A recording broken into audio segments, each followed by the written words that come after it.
നിരവധി ചെറുതും വലുതുമായ വാഹനങ്ങൾ കടന്നുപോകുന്ന ഒരു പ്രധാന റോഡാണിത്. 3 വർഷത്തിലധികമായി ഇതിങ്ങനെ തന്നെ തുടരുന്നു. ഇരുചക്ര വാഹനമൊന്ന് നിന്നുപോയാൽ ചെളിവെള്ളത്തിൽ കാലുകുത്തി നിൽക്കണം. പിന്നെയും ആ ചെളിവെള്ളത്തിലൂടെ മുന്നോട്ട്. ഈ റോഡൊന്ന് മുറിച്ചു കിടക്കണമെങ്കിലും ഇത് തന്നെയാണ് അവസ്ഥ.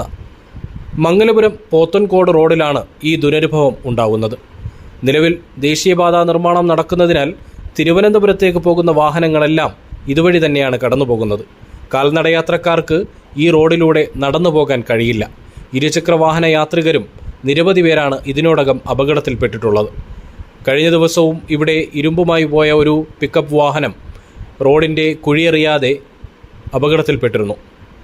ഇവിടെ ഒരു സ്ഥാപനത്തിൻ്റെ വാർഷികാഘോഷത്തിൽ പങ്കെടുക്കാനെത്തിയ MLA ചെളിവെള്ളത്തിൽ നിന്ന് എങ്ങനെയാണ് രക്ഷപ്പെടുന്നതെന്ന് കാണാം. ഇതിനേക്കാൾ ഭയാനകമാണ് ഇതുവഴിയുള്ള യാത്രയും ഇവിടെ വ്യാപാര സ്ഥാപനങ്ങളിലേക്ക്